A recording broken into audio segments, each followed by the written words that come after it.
우리 하나님이여 도우시고 인도하여 주시옵소서.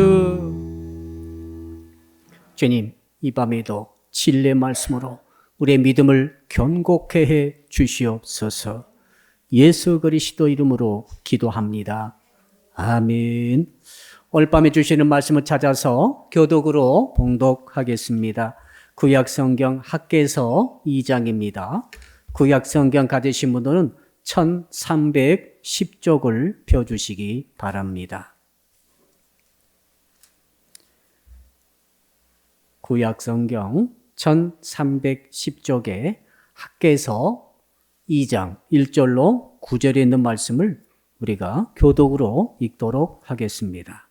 제가 먼저 학개서 2장 1절의 말씀을 읽겠습니다. 일곱째 달 곧 그 달 21일에 여호와의 말씀이 선지자 학개에게 임하니라. 이르시되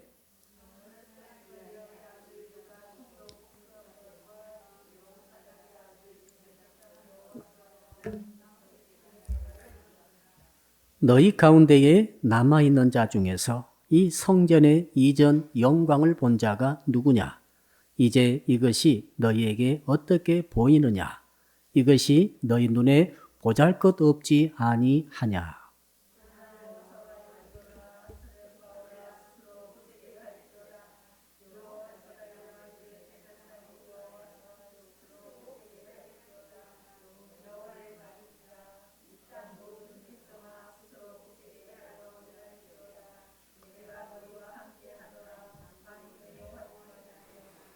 너희가 애굽에서 나올 때에 내가 너희와 언약한 말과 나의 영이 계속하여 너희 가운데에 머물러 있나니 너희는 두려워하지 말지어다.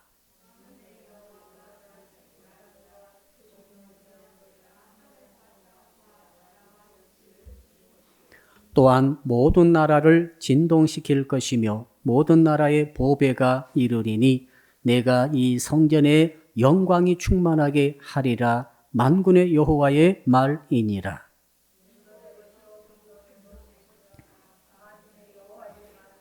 같이 읽읍시다. 이 성전의 나중 영광이 이전 영광보다 크리라. 만군의 여호와의 말이니라. 내가 이곳에 평강을 주리라. 만군의 여호와의 말이니라. 아멘. 오늘 말씀의 제목 같이 따라하겠습니다. 스스로 굳세게 하는 신앙을 가집시다.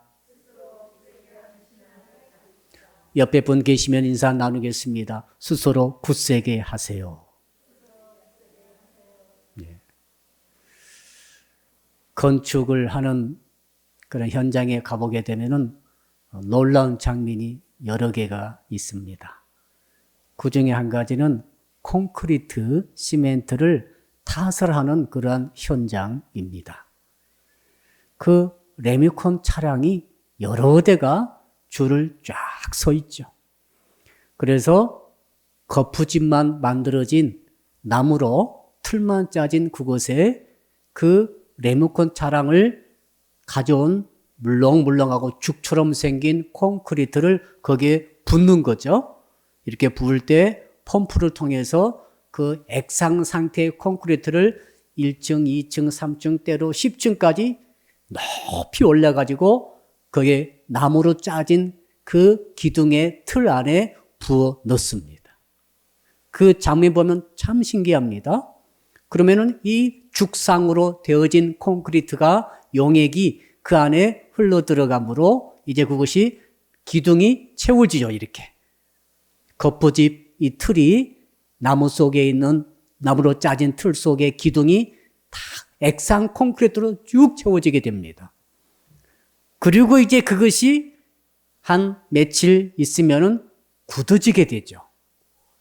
이게 이제 굳어지는 과정이 지나게 되면 어떻게 되는가 하면은 이제 그 겉에 거푸집을 다 뜯어낸다 할지라도 그 모양이 기둥 모양으로 그대로 서 있습니다. 놀라운 사실은 죽상으로 있을 때는 이게 흐물흐물 이렇게 흘러내리지 않습니까? 또 말랑말랑 할 때도 있죠. 덜 굳었을 때. 덜 굳었을 때 잘못하게 되면 무너지게 됩니다. 그래서 완전히 굳어질 때까지, 완전히 굳세워질 때까지 거푸집을 유지하면서 시간이 지나게 되면은 놀라운 일이 벌어지는데 10층, 20층, 30층의 건물이라도 다 버티고 있게 되는 것을 보게 되는 거죠. 처음에는 죽처럼 흐물거렸으나 굳세워지게 되니까 큰 건물을 빌딩이 철골 구조인데 빌딩을 버틸 수 있을 만큼 기둥이 되더라 이 말입니다. 제가 왜 이 말씀을 드리는가 하면은 오늘 본문에 보니까 하나님께서 학개의 선지자 통해서 이스라엘 백성들에게 뭐라고 하는가 하면 3번이나 걸쳐서 스스로 굳세게 하라, 스스로 굳세게 하라, 스스로 굳세게 하라 이렇게 말씀하고 있기 때문에 그렇습니다. 이 말씀을 읽는데 그 생각이 나는 거예요. 지금 너희들의 상태는 물렁물렁하고 연약하고 죽처럼 부드럽지만은 참 버티지 못하고 흘러내리는구나. 그러나 내가 너에게 말한다. 너희들이 콘크리트 타설한 것처럼 굳세워질 수 있겠니? 스스로 굳세워져라. 그러면은 너희들이 내가 너에게 준 사명을 끝까지 감당할 수 있는 이런 틀이 만들어지리라. 이렇게 말씀하시는 것 같았어요. 자, 오늘 본문의 내용을 잘 이해하려면은 배경을 좀 이해해야 되겠는데 지금 이스라엘 백성들이 북이스라엘도 남유다도 전부 다 포로로 잡혀갔습니다. 북이스라엘은 아수르에 잡혀가서 망해버렸고 남유다도 드디어 이제 바벨론에게 완전히 망해가지고 성벽은 무너지고 성전은 불타버리고 백성들은 끌려가가지고 포로로 끌려가가지고 한 70여 년 이제 잡혀있게 되었죠. 그러다가 하나님께서 은혜를 주심으로 갑자기 이제 고레스라고 하는 바사, 페르시아의 초대 왕 고레스가 칙령을 발표했는데 우리는 바벨론과 다르다는 거예요. 바벨론은 이민족에 대해서 굉장히 강압 정책 썼지만 우리는 그렇지 않다 해가지고 전부 포로로 잡혀왔던 민족들, 그 나라들을 제 나라로 돌려보내는 원칙이 세워지게 되죠. 그래서 갑자기 이스라엘 사람들에게 고레스 왕이 뭐라고 하는가 하면 너희 나라로 돌아가라는 거예요. 포로에서 해방이 된 것입니다. 황제가 칙령을 선포해버렸어요. 그 틈을 타서 이제 드디어 하나님의 은혜이죠. 은혜로 말미암아 또 고레스 왕의 보호 속에서 이제 백성들이 하나 둘 이렇게 1차로, 2차로, 3차로 계속 포로 귀환이 일어나게 되었습니다.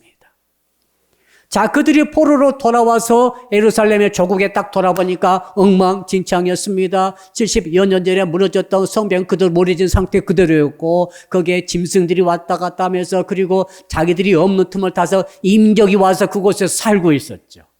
그 빈 땅이 있었지 않습니까? 아주 천민들, 가난한 사람들, 노예 계층들이 그 땅을 차지하고 살고 있는 것입니다. 그리고 이방 민족들이 와가지고 살고 있었어요. 그런데 내가 주인이다 하고 가니까 이제 뭐가 일어나겠어요? 충돌이 일어나죠. 그렇죠. 이거 당연한 일이죠. 다 땅 문서 여기 있고 여기 땅 내 땅이고 네 땅이고 하면서 싸움이 일어나면서 드디어 이제 이스라엘 예루살렘의 점점 숫자가 이제 늘어나지 않겠습니까? 귀환하는 숫자가 늘어나면서 그들이 세를 형성하다 보니까 점점 이제 쫓아내게 되는 거죠. 예루살렘 밖으로 밀어내고 쫓아내고 그래서 틀을 딱 잡긴 잡았는데 이제 뭐가 없습니까? 성전도 없고 성벽도 없는 것입니다. 그때 하나님의 명령이 떨어졌죠. 성전을 재건하라는 거예요. 한번 따라할까요? 성전을 재건하라. 그래서 이제 그 이스라엘 사람들이 이제 성전을 재건하려다 보니까 많은 어려움이 있습니다. 왜 그런가 하면 나도 집이 없는데 우리 다 집이 없어요 지금. 나도 집이 없고 그냥 대충 청막 짓고 살고 있는데 집을 지어야 될 것 아닙니까? 집을 짓긴 지어야 되겠는데 성전 지을 생각하니까 성전은 보통 돈이 드는 게 아니에요. 성전의 재료들 모든 거 다 파니까 지금 어마어마한 돈이 드는데 보니까 우리는 돈도 없습니다. 은도 없고 금도 없습니다. 거기에다가 기술자도 부족하고 재료도 부족하고 노동력도 부족하고 그리고 우리라도 좀 있으면 되는데 나도 집이 없고 너도 집이 없고 성벽도 없으니 외적이 쳐들어오면 막을 길이 없는 것입니다. 이런 환경 속에서 성전을 짓는 것이 너무 어렵다고 생각이 되었던 것이죠. 그래서 이 이스라엘 사람들이 그곳에서 여론이 형성됩니다. 야, 이러다는 안 되겠다. 우리 자기들 집부터 짓자는 거예요. 한번 따라 합시다. 내 집부터 지읍시다. 현실적인 생각이죠. 그래서 그들이 이제 드디어 성전 짓다 보니까 너무 힘들어서 그걸 놔두고 그냥 이건 일단 놔두고 이제 포로로 귀환 왔지만은 그럼에도 불구하고 한 2년간 허송세월하면서 자기 집들을 다 지은 거죠. 판벽으로 지었다고 되어 있습니다. 판벽은 뭐냐면은 보통 천막으로 지은 게 아니라 벽을 정시로 싸가지고 자기 집을 개인 집을 다 지었다는 거죠. 자, 그러니까 판벽으로 자기 개인 집들을 다 짓다 보니까 그것도 돈이 들어가니까 자기가 가진 모든 재산과 모든 또 노동력을 총동원해가지고 다 판벽 집들을 다 이제 자기 집들을 짓는 것이죠. 그러다가 2년이 지나갔어요. 그때 하나님의 선지자가 왜 성전을 재건하다가 말았느냐? 성전 재건을 재개하라고 말씀을 하는 것이죠. 그래서 16년 동안 스톱하고 있다가 포로 귀환한 후 2년 호송하고 전체 18년이고 이제 성전 짓다 중단된 뒤 16년 동안에 호송세월하고 자기 집만 짓고 이렇게 그냥 세월이 지나가고 있는데 그때 하나님의 종이 와가지고 성전 재건하라. 이 학계의 선지자가 와가지고 성전 재건하라고 명령을 내린 것입니다. 자, 그런 가운데 이스라엘 백성들이 뭐라고 그럽니까? 야, 지금 이렇게 여건이 안 돼가지고 지금까지 왔습니다. 이런 이야기도 하고 저런 이야기도 하지만은, 근데 하나님께서 이제 뭐라고 말씀하시는가 하면, 야, 너희들은 스스로를 굳세게 하라. 한번 따라 합시다. 스스로를 굳세게 하라. 이것이 학계의 선지자가 주신 메시지죠. 하나님의 메시지예요. 성전 건축을 재개할 때에 너희들이 스스로 굳세게 해야지 그렇게 죽처럼 물렁물렁한 시멘트처럼 있으면 다 무너지고 허물어지고 흘러내려가 버리지 않겠느냐. 어떻게 성전이 서겠느냐. 그러니까 스스로 굳세게 되어가지고 어떤 충격에도 어떤 무게도 감당할 만한 그런 굳센 믿음으로 너희들의 성전을 그 믿음의 기초를 가지고 성전을 재건하라 라고 명령을 주고 계시는 본문입니다. 이게 이제 배경이죠. 배경. 자, 그러면서 하나님께서 학계 선지자 통해서 세 사람에게 말하라고 합니다. 이 말씀은 첫째는 대제사장에게 말하라고, 여호수아라고 하는 대제사장에게 말하고, 그 다음에는 또 스룹바벨이라고 하는 총독에게 말하라고 합니다. 자, 그때가 다리오 왕 때예요. 바사 시대의 두 번째 왕 다리오가 왕치하 2년에 이 학계 선지자가 말씀을 임해가지고 말씀을 전하는 것이죠. 자, 이렇게 말씀을 전하니까 성전 재건하라고 했더니 하나님께서 감동 주셔가지고 그들이 감동받습니다. 남은 백성들이 감동받고 스룹바벨이 감동받고 대제사장 여호수아가 감동받아가지고 우리가 성전을 재건합시다. 스스로 굳세가지고 성전을 재건했더라. 이 말이죠, 지금. 자, 한번 따라할까요? 왜 스스로 굳세어야 합니까? 1장 2절에 말하니까 여러분 굳세어질 필요가 있어요. 믿음은 굳세야 돼요. 자, 여기 기둥 보세요. 굳세죠?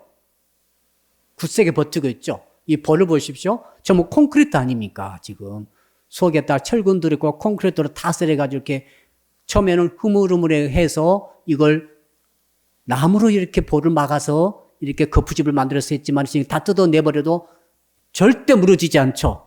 이게 굳세어진 상태죠. 그래서 전체 건물을 버티고 있듯이 너희들이 굳세어져야 된다라고 말씀하시는데 왜 우리의 믿음이 굳세어져야 하는가 하면은 몇 가지 이유가 있어요. 첫째는 어떤 이유가 있는가 하면은 1장 2절에 보니까 그런 말씀이 있죠. 한번 따라 합시다. 여론을 이겨야 하기 때문입니다. 1장 2절 제가 읽어드리겠습니다. 만군의 여호와가 이같이 말하여 이루노라. 이 백성이 말하기를 여호와의 전을 건축할 시기가 이르지 아니하였다 하느니라. 자기들 집은 판벽으로 다 지어놓고는 16년이나 허송세월 하면서도 성전 지을 생각도 하지 않으면서 뭐라고 생각하고 있었고 뭐라고 서로 말하고 있었는. 야, 아직은 이르러. 근데 몇 년을 흘렀다고요? 16년이 흘렀어요. 이게 여론이에요, 여론. 여러분, 여론을 이기고 여론을 물리치면서 그 자기 일을, 뜻을 이룬다는 것은 너무너무 어려운 일이에요. 여론이 다 그렇게 합시다 하면 쉬워요. 그 어렵지 않아요. 근데 전체 여론이 하지 맙시다. 지금 어렵습니다. 지금 때가 안 됐습니다. 조금 더 때를 기다립시다라고 다 그렇고 있는데 아닙니다. 합시다라고 하는 것은 굉장히 어려운 거예요. 그렇죠? 그래서 이 부들부들 연약한 미끌미끌한 그런 신앙을 가지고는 할 수 없다 이 말입니다. 그러니까 하나님께서 학계 선지자 통해서 대제사장 너는 여호사야 너는 내 스스로 굳세게 하라 그런 거예요. 스룹바벨 총독을 향하여서도 총독아 너는 내 뜻을 붙들어 굳세게 붙잡고 내 일을 추진하라. 성전 재건하라는 거죠. 그 남은 백성들, 이 남은 백성들에게도 하나님께서 말씀하시기를 너희들은 너희 스스로를 굳세게 하라. 그래야 전체적인 여론을 무찌르고 무너뜨리고 그것들을 물리치고 계속해서 성전을 재건하는 일을 하게 되는 줄로 믿습니다. 하나님의 뜻이 우리에게 주어졌어요. 이렇게 하는 것은 하나님의 뜻이에요. 근데 남편도 반대하고 자식도 반대하고 이웃도 반대하고 친구도 반대하고 다 반대. 그럼 여러분 할 수 있어요? 없어요? 힘들어요. 웬만하면 힘든 거예요. 교인들도 반대하고 목사님도 반대하고 친구도 반대하고 다 반대. 근데 하나님의 뜻은 있어요. 하나님의 뜻은 확실해요. 어떻게 하시렵니까? 스스로 굳세지지 않으면 할 수가 없는 거예요. 성전 건축이 지금 재건해야 되는데 이렇게 위기에 부딪혔기 때문에 하나님께서 학계 선지자 통해서 스스로 굳세게 하라고 명령을 내린 줄로 믿습니다. 또 왜 굳세어져야 되는가 하면은 한번 따라합시다. 옳지 않기 때문에 그렇습니다. 뭐가 옳지 않다고 말했는가 하면은 걔네 집은 지어놓고 개개인의 집은 판벽된 집으로 지어놓고 하나님의 집은 짓지 않고 있는 거 지금. 이것을 주께서 학계 선지자를 통해서 말씀하고 계십니다. 1장 4절 제가 읽어드리겠습니다. 이 성전이 황폐하였거늘 너희가 이때에 판벽한 집에 거주하는 것이 옳으냐? 하나님께서 하신 말씀입니다. 야, 내 집은 짓지도 않고 불타버린 저렇게 보기 흉하게 넓어져 있고 제사도 드리지 못하고 있는 상태에 있는데 너희들 집만 판벽한 집으로 이렇게 양옥집을 다 지어가지고 이렇게 있는 것이 옳으냐? 틀리다는 거예요. 오히려 반대로 하나님의 집을 먼저 짓고 그 다음에 개인의 집을 짓는 게 맞지 않느냐? 이 뜻이죠 지금. 자, 그러니까 이렇게 순서를 옳게 바꾼다는 것은 대단히 어려운 거예요. 성도 여러분들이 내 개인의 집을 다 놔두고 하나님 집부터 짓자고 다 재산을 바치고 재물을 바치고 노동력을 바치고 모든 힘을 다 바치고 모든 기술을 다 바치고 이렇게 할 수 있나요? 실제로는 굉장히 어려운 일이에요. 근데 하나님의 뜻은 그거예요. 그렇게 하는 것이 옳다는 것입니다. 내 집을 먼저 짓는 것이 옳은데 어찌하여 너희들은 너희들 집부터 먼저 지었느냐. 지금 예루살렘 시민들의 상태가 그 상태인데 이걸 뒤집어 가지고 이제는 너희 집을 스톱하라. 짓는 걸 스톱하고 이제 다시 하나님의 집을 먼저 짓자라고 뜻을 모아서 가려고 하니까 굳세어지지 않으면 그 일을 할 수가 없는 것입니다. 개인의 욕망과 개인의 필요를 뒤로 제쳐놓고 뒤로 물려놓고 하나님의 하나님의 일을 먼저 한다는 것은 쉬운 일이 아닙니다, 여러분. 우리 봉사하신 분들이 때때로 자기 개인의 일을 뒤로 밀려놓고 하나님의 일을 나와서 찬양도 하고 봉사도 하고 교사도 하고 청소도 하고 이게 하는 거 쉽지 않습니다. 내 쓸 것이 얼마나 많습니까? 쓸 것이 많지만 주 앞에 11조도 드리고 감사원도 드리고 건초금도 드리면서 하나님 위해서 쓴다는 것은 쉬운 일이 아닙니다, 여러분. 지금 대세가 이쪽으로 기울었는데 하나님께서 말씀하시는 것입니다. 너희들의 신앙을 굳세게 해가지고 다시 이제 내 집을 먼저 지으라는 것이죠. 굳세지 않으면 할 수 없어요. 저는 성도 여러분들의 믿음이 굳세어지시기를 주 이름으로 축복합니다. 하나님께서는 누구를 통해 하나님의 뜻을 이루시는가 하면 신앙이 굳세어진 사람, 그 사람 통해서 주의 뜻을 이루는 거예요. 아무나 주의 일을 하는 게 아니에요. 세 번째 가장 중요한 문제가 있습니다. 왜 우리 신앙이 굳세어지지 않으면 안 되는가 하면은, 자, 이스라엘 사람들이 자기 집을 다 먼저 짓고 하나님의 집을 짓지 않고 방치했습니다. 그 결과 어떤 일이 생겼는가 하면은 온 자기들의 살림살이가 저주가 임했습니다. 화가 임했습니다. 재앙이 임했습니다. 기근이 임해버렸습니다. 큰 문제가 발생한 거예요, 지금. 그들이 불순자도 아니고 하나님의 백성인 것이 확실한데, 그럼에도 불구하고 그들이 주의 뜻을 알았음에도 불구하고 성전 재건하다 말고 다 집어치우고, 어려우니까 다 그만둬버리고 전부 자기 집만 다 지어가지고 이렇게 전부 판백된 집을 살고 있는 그것을 모습을 보고 하나님께서 노하셔가지고 그 모든 하나님의 백성들의 살림살이가 엉망이 되게 만들었죠. 우리 1장 9절은 같이 한번 읽어봅시다. 1장 6절. 1장 6절입니다. 시작. 너희가 많이 뿌릴지라도 수확이 적으며 먹을지라도 배부르지 못하며 마실지라도 흡족하지 못하며 입어도 따뜻하지 못하며 일꾼이 삭슬 받아도 그것을 구멍 뚫어진 전대에 넣음이 되느니라. 왜요? 옳지 않은 일을 했기 때문에. 왜요? 자기네 집은 편백된 집에서 살면서 하나님의 전은 저렇게 찢지도 않고 방치됐기 때문에 이것이 하나님께서 너무 마음이 아프시면서 그들에게 복을 줄 수가 없었던 것이죠. 자, 이런 말씀이 계속 나오는데 6절에 나옵니다만 9절도 10절도 12절까지 계속 나오는데, 제가 그 저주받은 내용, 재앙이 임한 내용을 쭉 보니까 8가지나 됐어요. 다 비슷비슷한 것 같지만 보니까 뭐냐면은 1년 농사를 지어도 수확이 적어요. 땀 흘려 얼마나 열심히 지어도, 아무리 열심히 지어도 수확이 적어. 너무나 기가 막히게 힘 빠지는 일이죠. 다른 때는 그래 안 했어요. 열심히 일하면 이 논에서 10가마가 나오는데 이상하게 아무리 열심히 일해도 무슨 일도 없는데 1가마밖에 안 나와. 10분의 1로 줄어들었어요, 수확이. 두 번째는 배부르게 먹을 수도 없어. 자, 그러니까 하루 한 끼 정도 먹을 정도로밖에 안 나오는 거죠. 그 다음에 아무리 마셔도 흡족하게 마실 수가 없어. 자, 포도즙을 짜서 포도즙을 마신다 합시다. 흡족하게 마실 수가 없어. 이 상태 여러분 이해하시죠?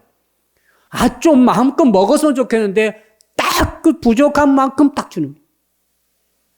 항상 부족해. 열심히 일해도. 그 다음에 입어도 따뜻하지 않다. 이 무슨 말인가 하면은 따뜻할 정도로 옷이 풍성하게 이 양털을 거둘 수가 없어요. 그렇게 부족한 거예요. 네 번째는 월급을 저축해도 지갑에 구멍이 뚫려가지고 다 새나가요. 이런 일로 새나가고 저런 일로 새나가고 하지 않아도 될 것이 막 새나가요.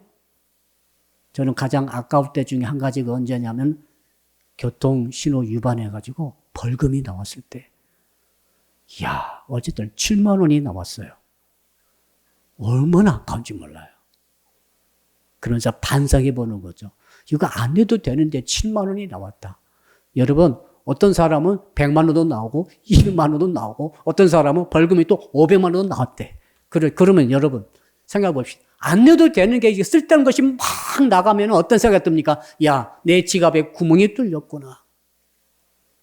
그러니까 이스라엘 백성들이 지금 자기 집 살고 하나님 전을 짓지 않기 때문에 많은 재앙이 많은데 그중에 한 가지가 돈이 모여지지 않습니다. 모여졌다면 없어지고, 모여졌다면 없어지고, 뭐가 모여져야 그 다음 큰 사업을 할 것 아닙니까? 이 자본이 축적이 안 되는 거죠. 그 다음에 수입이 항상 기대에 못 미치는 거죠. 또 많이 있습니다. 그나마 모인 것도 안 좋은 일이 생겨가지고 날아간다고 그리 없어요. 재산이 날아가 버려. 그 다음에 하늘에 이슬이 그쳤어요. 이슬이 뭔가 하면 소리도 없이 내리는 거죠. 저는 성도 여러분의 가정마다 하나님의 축복이 이슬처럼 내리기를 축복합니다. 무슨 소나기처럼 내리면 좋겠지만 소나기 같이 내리는 것을 바라지 않더라도 그저 아침마다 이슬이 수북이 쌓이듯이 우리 가정에 축복이 쌓이고 재물이 쌓이고 화목이 쌓이고 이렇게 계속 쌓여야 되는데 이슬이 어느 날부터 이슬이 내리지 않아. 날마다 쌓여줘야 이것이 점점 가정의 가문이 왕성하게 일어나는데 이슬이 안 내리니까 어떤 일이 일어납니까? 점점 바닥이 고갈되는 거죠. 창고가 점점 고갈되는 거죠. 잔액이 하나도 남아있지 않아요.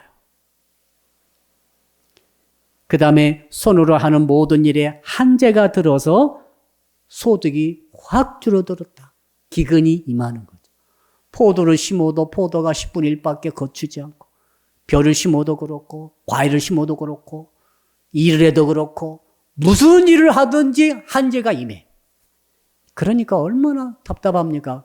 그 세월을 16년을 지내고 나서 16년 만에 이제는 학계의 선지자 오셔가지고 그 말을 해주는 거예요, 지금. 너희들이 이랬지. 그러니까, 정말 그랬는데, 이렇게 모아지지 않는가 했더니, 그때서야 백성들이 깨달은 거예요. 그렇구나. 우리 집들은 판벽한 집에서 살면서 하나님의 전을 제대로 우리가 세우지 않았구나라고 깨닫고는 회개하는 것이죠. 자, 그러므로 한번 따라 합시다. 스스로 굳세게 하는 신앙을 가집시다.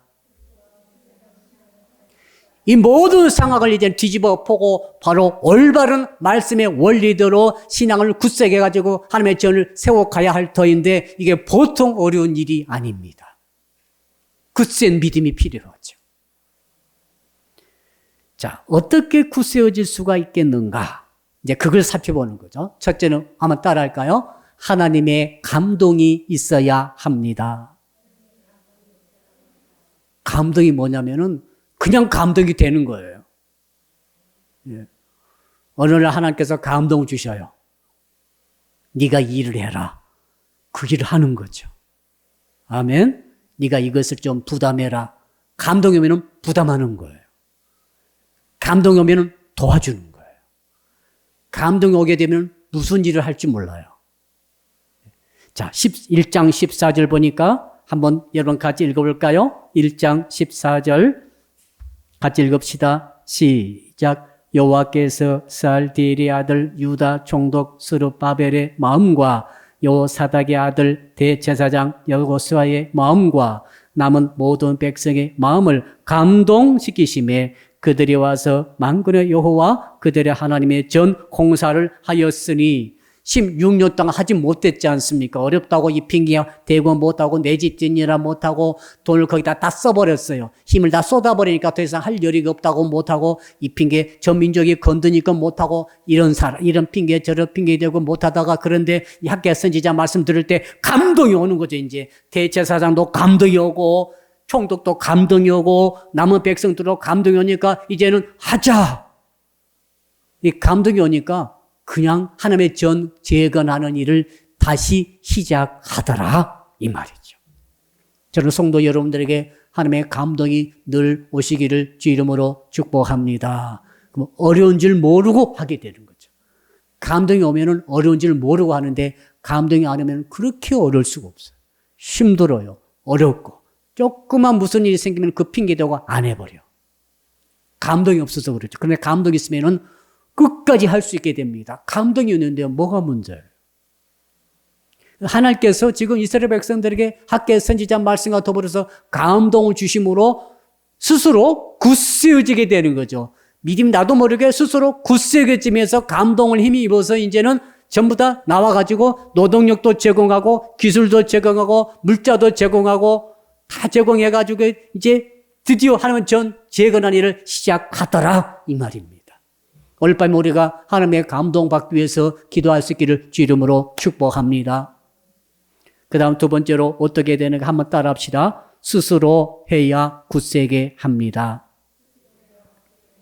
4절에 아까 우리가 읽었지 않습니까? 1장 4절. 자, 우리 한번 다시 읽어볼까요? 2장 4절. 학계에서 2장 4절입니다. 시작. 그러나 여호와가 이르노라 스룹바벨아 스스로 굳세게 할지어다 여호사닥의 아들 대제사장 여호수아야 스스로 굳세게 할지어다 여호와의 말이니라 이 땅 모든 백성아 스스로 굳세게 하여 일할지어다 내가 너희와 함께 하노라 만군의 여호와의 말이니라. 3번이나 반복해서 스스로 굳세게 할지어다 스스로 굳세게 할지어다 스스로 굳세게 할지어다. 왜 이렇게 말씀하셨을까? 3번 강조한 것은 가장 강조법입니다. 가장 크게 강조할 때 3번 강조하시는 거죠. 주께서도 진실로 진실로 진실로 가장 크게 강조한 거죠. 자, 그러니까 지금 세 차례나 스스로 굳세게 하라는 말은 굳세게 한다는 것은 누가 굳세게 해줍니까? 내가 나를 굳세게 하는 거예요. 나는 가만히 있는데 누가 나에게 내 믿음이 굳세어지도록 해주는 게 아니란 말입니다. 목사가 여러분의 믿음을 굳세게 해줄 수가 없다는 거예요, 지금. 누가 굳세게 해야 됩니까? 나 스스로가 나의 믿음을 굳세게 해야 할 줄로 믿습니다. 어떤 사람은 자꾸 굳세게 되어질 것만 기다리고 있는 분이 계세요. 여러분, 기다리면은 믿음이 굳세지지 않아요. 아셨죠? 그래서 자꾸 말하기를 저는 믿음이 없어요. 저는 믿음이 없어요. 왜 당신은 당신 스스로를 믿음을 굳세게 하지 않습니까? 그래놓고 언제까지 그렇게 기다리렵니까? 여러분, 자꾸 믿음이 굳세지를 기다리신 분들은 언제까지 믿음이 굳세지지 않을까요? 죽을 때까지 믿음이 굳세지지 않아요. 그 믿음이 없는 상태로 죽게 되는 거예요. 아셨죠? 세상 끝날까지 믿음이 굳세지지 않아요. 그럼 어떤 분은 왜 믿음이 굳세질까? 자기가 스스로를 굳세게 했다는 거지. 오직 나만이 나의 믿음을 굳세게 할 수 있는 유일한 사람이에요. 그 남편이 와가지고 아내가 와가지고 믿음 좋은 권사님이 오셔가지고 내 믿음을 굳세지게 해준다는 것은 한계가 있어요. 처음에는 같이 있으면 믿음이 굳세진 것 같아요. 근데 그분이 떠나면 다시 믿음이 약해져 버려요.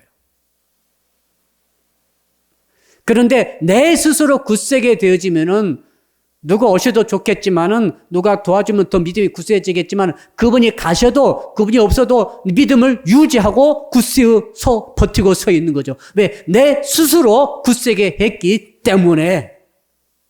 이거 이해하시기 바랍니다. 내 스스로 굳세게 하게 되면은 어떤 위기를 만나도 스스로 자력으로 버틸 수 있는 힘이 생기는 거죠. 자, 우리 건물 지을 때 이 기둥을 굳세게 했지 않습니까? 이 기둥과 이 볼을 굳세게 해가지고 완전히 굳어졌어요. 완전히 이제 말랐어요. 완전히 딱딱해져 가지고 망치로 두드려도 이제 깨지지 않아요. 그러니까 2층, 3층까지 버티고 서 있게 되는 줄로 믿습니다. 누가 옆에 이제 기둥을 다 뽑았지 않습니까? 그 전에는 기둥을 다 세웠었죠? 그때 보셨지 않습니까? 수없이 기둥을 다 세워놨습니다. 왜? 그거 뽑아버리면 무너져요. 근데 완전히 굳세진다면 다 뽑아버려도 딱 서 있더라 이 말이죠. 성도 여러분들이 믿음이 왜 약한가 하면은 여러분들이 스스로의 자신의 믿음을 굳세게 하지 않았기 때문에 지금도 믿음이 약하다고 생각하고 있는 것이고 실제로 그런 사람은 믿음이 지금도 약해요. 이제 그럴 단계가 아니라는 것입니다. 한번 따라합시다. 나 스스로 내 믿음을 굳세게 하겠습니다. 나밖에 없다니까. 성도 여러분, 나밖에 없어요. 여러분의 목숨이 경각에 달리고 지금 죽어가고 있는데 그때 누가 여러분의 믿음을 붙들어 주겠어요? 그렇죠. 한번 생각해 보세요. 우리가 임종예배 가지 않습니까? 조금이라도 돕기 위해서 가는 거예요. 그 돌아가신 분의 믿음이 굳세어져야 되는데 혼자 얼마나 무섭고 공포 속에 고통 속에 들어가셔야 되는데 지금 믿음이 싹 날아가 버리는 거예요. 스스로 믿음을 평소에 굳세게 하지 않으신 분은 제가 미리 말씀드릴게요. 돌아가실 때 믿음이 하나도 없어요. 진짜라니까요. 천국이고 지옥이고 하나도 생각도 안 나고 예수님의 보혈이고 하나도 생각이 안 나고 믿어지지 않고 전부 지금까지 가짜만 믿은 것 같고 그렇게 텅 비워버리면 어떻게 하실래요? 진짜 그런다니까요, 지금. 왜 그런 일이 있는가 하면은 자꾸 남의 도움만 받고 믿음을 유지하고 어릴 때는 엄마의 믿음, 아빠 믿음 붙들고 이렇게 겨우 유지하고 결혼해가지고는 아내의 믿음 붙들고 유지하고 부모님의 믿음 붙들고 유지하고 목사님의 믿음, 목자의 믿음, 권사님의 믿음 옆에서 끼어가지고 유지하다가 이제 혼자 언제 죽을 때는 혼자 죽어야 됐잖아요. 위기를 만날 때는 혼자 만나는 거예요. 진짜예요. 이제 기둥이 딱 있을 때는 저 혼자 버텨야 되는데 저 기둥이 혼자 버텨야 되거든요, 지금. 그 전에는 막 이렇게 보조 기둥들이 수없이 받쳐줬다가 이제 때가 되면 싹 걷어버리잖아요. 그래야 건물을 쓸 수 있으니까 싹 걷어버리는데 혼자 버텨야 돼요. 한번 따라합시다. 나 스스로 버텨야 합니다. 여러분 스스로 버텨야 됩니다. 이제 목사도 스스로 버텨야 돼. 장로님도 스스로 버티고 권사님도 스스로 버티고 청년들도 마찬가지요. 엄마 아빠 없어요 이제. 스스로 버텨야 돼. 우리 청년들 너무너무 기도 많이 필요합니다. 11조도 할 수 있는 믿음이 없다. 큰일 났어요. 혼자 놔두면 주일송수도 못하고 11조도 못하고 봉사도 못하고 희생할 줄도 모르고 겸손할 줄도 모르고 섬길 줄도 모른다면 이게 너무너무 큰일 아닙니까? 그러나 이제 부모님 없고 1세대가 다 돌아가시고 다 없어지고 저와 여러분이 다 이제 지나가지 않습니까? 그런 남은 청년들이, 남 2세들이 남아가지고 이제 믿음을 가지고 이 교회를 지탱하면서 선교와 전도의 사명을 감당해야 될 때 누가 도와주겠어요? 아무도 도와주지 않습니다. 이제는 스스로 버텨야 되는 거죠. 스스로 지탱해내야 되는 거죠. 사명을 스스로 감당해야 될 줄 믿습니다. 아무도 도와주지 않아요. 스스로 도와야 됩니다. 스스로 힘을 내야 됩니다. 스스로 믿음을 가져야 됩니다. 제가 러시아에 있을 때 한 번은 강도가 들어왔어요. 집에 곤충을 숨겨놨다고 그래. 제가 강도가 들어왔는데 속이고 들어와가지고 전기공사하러 왔다고 속이고 문을 제가 열어줬더니 보니까 강도야 아니고 교도소 방금 출소한 강도인데 와가지고 이제는 어떡합니까? 집에는 초등학생 2 아들들과 연약한 아내밖에 없어요. 그러니까 어떻게 되겠어? 나밖에 없는 거지. 나밖에 없다니까 지금 이제. 근데 제가 평화주의자 아닙니까? 무슨 평소에 무력을 단련하고 막 준비하고 있었겠어요? 아무 이렇게 외부적인 무기도 없고 무슨 그 틈에 무슨 신고를 할 수 있겠습니까? 그러니까 나밖에 없더라니까. 어떻게 되겠어요? 여러분 같으면 어떻게 하시겠어요? 없는 힘을 짜내야지.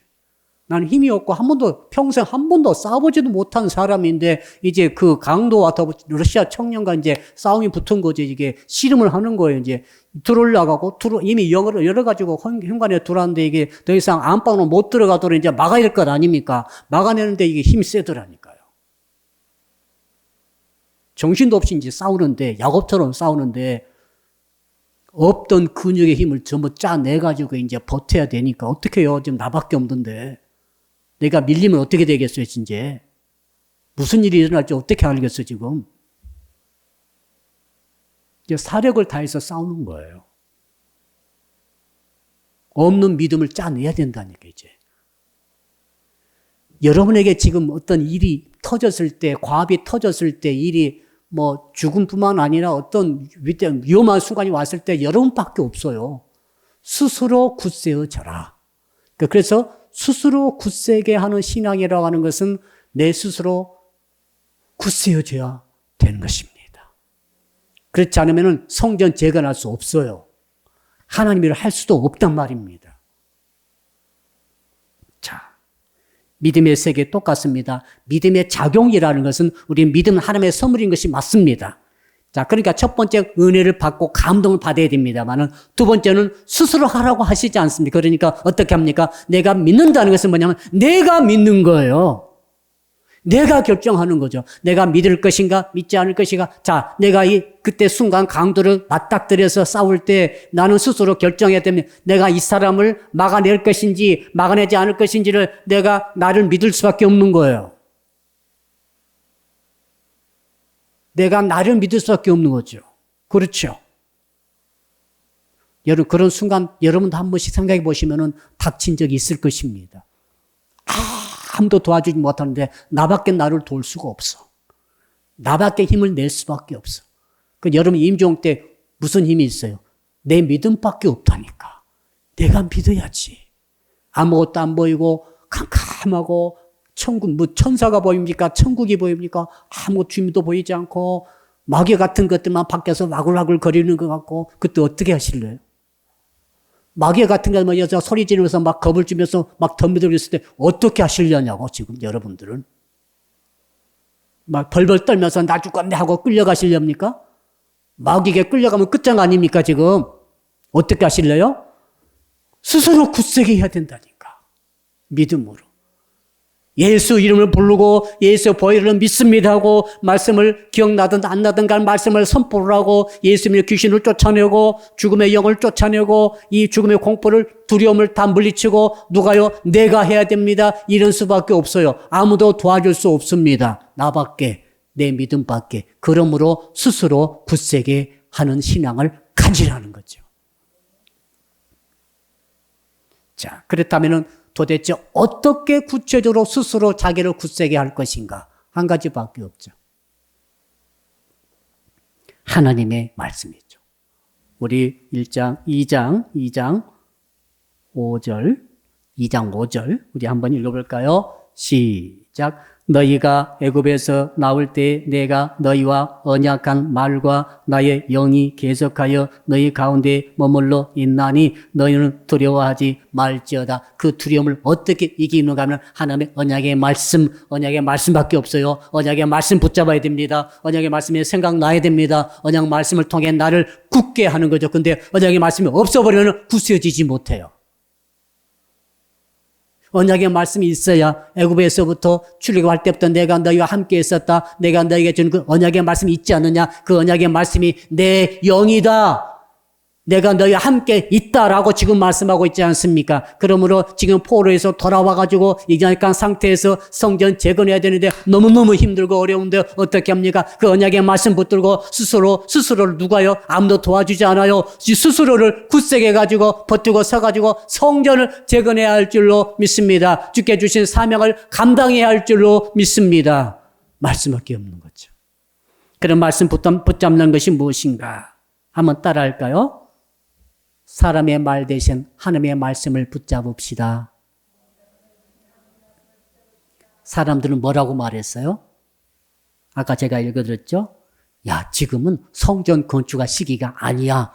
이런 말들을 붙잡으면은 흐물흐물 덜 굳은 시멘트가 돼버려요. 무너져 내려요. 어떤 건물 짓다가 무너졌지 않습니까? 덜 굳었는데 이거 떼내버린 거예요. 와르르 무너지네. 사람의 말은 집중할수록 들을수록 믿음이 없어져 버려요. 자, 그러니까 어떻게 해야 됩니까? 하나님의 말씀을 붙잡아야 될 줄로 믿습니다. 하나님께서 뭐라고 말씀하셨어요? 읽지는 않았습니다만 1장 8절 보니까 뭐라고 말씀하셨는가 하면은 너희는 산에 올라가서 나무를 가져다가 성전을 건축하라. 성전을 건축하라. 하나님의 말씀. 이걸 붙잡으면 붙잡을수록 힘이 나요.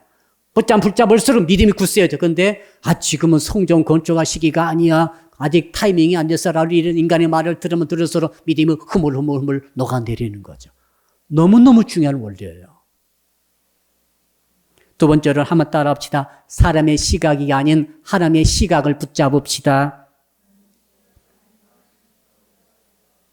자, 사람의 시각은 뭡니까? 사람의 시각은 하나님께서 물어보셨죠. 너희들이 전에 성전의 영광 바라본 자가 있느냐? 아주 오래 장수하신 사람 중에서 솔로몬의 성전을 본 사람이 있었어요. 70여 년 전에 있었던 성전을 본 사람이 있었다는 거예요. 아주 어릴 때 봤겠죠. 그에게 하나님께서 물어보시는 거죠. 네가 전에 보았던 성전의 영광과 지금 지으려고 하는 성전의 영광이 비교해봐라 어떠냐 했더니 보잘것없이 보인다는 거죠. 규모가 한 절반 이하로 축소돼 버렸어요. 재료도 그렇고 규모도 그렇고 그때는 어마어마했죠. 전부 금으로 도배하듯이 만들었지 않습니까? 방패만 해도 수백 개 금 방패가 쫙 있었지 않습니까? 그 하나도 없어 지금은. 인간의 시각으로 볼 때는 형편없는 성전인데 하나님께서 뭐라고 말씀하셨습니까? 하나님의 시각은 달라요. 2장 9절에 보니까 이 성전의 나중 영광이 이전 영광보다 크리라. 자, 첫 번째 성전, 솔로몬의 성전의 영광보다 스룹바벨의 성전, 지금 스룹바벨의 성전, 제2성전이거든요. 이 성전의 영광이 더 크리라. 외형적으로는 절반 이하로 줄어들었지만은, 형편의 질도, 양도, 크기도 줄어들었지만은, 규모도 줄어들었지만은, 인간의 시각으로 보지 말아라. 그게 아니다. 너희들이 이렇게 작은 성전 짓는다 할지라도, 하나님께서는 내 영광은 훨씬 더 크리라. 이것이 하나님의 시각인 줄로 믿습니다. 이 하나님의 시각을 붙잡아야 돼. 외형 붙잡으면 여러분도 안 돼요. 믿음이 약해져요. 외형 붙잡지 마시고 하나님의 시각을 내 시각으로 붙잡기를 축복합니다. 마지막으로 한번 따라합시다. 사람의 생각 대신 하나님의 생각을 붙잡읍시다. 사람들의 생각은 뭐예요? 아이고 성전 지었더니 은도 없고 금도 없네. 그리고 아무 나라에서도 아무 사람들도 우리를 도와주지 않네. 이게 전부 사람의 생각이죠. 근데 하나님께서 뭐라고 하세요? 6절, 7절 쭉 읽어보니까 뭐라고 하시는가 하면은 모든 나라를 내가 진동시킬 것이라 그래요. 막 흔들어 버릴 것이다. 그러면 어떤 일이 있습니까? 모든 나라의 보배가 이르리니. 세상에 하나님께서 나라들을 흔들으면은 나라들이 막 토해내듯이 보배를 너희들에게 보내줘가지고 그 보배로 충분히 성전을 건축하게 될 것이라고 약속의 말씀을 주시는 거죠. 이 하나님의 생각과 사람의 생각이 다르죠. 또 사람의 생각은 야 은도 없고 금도 없는데 하니까 하나님께서 뭐라고 말씀하십니까? 마지막 2장 8절 우리 같이 읽어봅시다. 마지막 2장 8절 시작. 은도 내 것이요 금도 내 것이니라 만군의 여호와의 말이니라. 야 무슨 걱정이야. 은도 나 하나님의 것이고 금도 내 것이야. 이 세상에 주님 저희들 돈이 없어요. 무슨 돈 걱정이냐. 돈은 다 내 거야. 내가 허락하면은 얼마든지 내가 너에게 줄 수 있다는 의미 아닙니까 지금. 이게 하나님의 생각이에요. 그러니까 사람의 생각 붙잡힌 사람은 믿음이 점점 흐물흐물해져요. 그러니까 하나님의 생각 붙잡으면은 믿음이 스스로 굳세어지게 되는 줄로 믿습니다. 오늘 이 은혜가 있기를 주 이름으로 축복합니다. 아멘.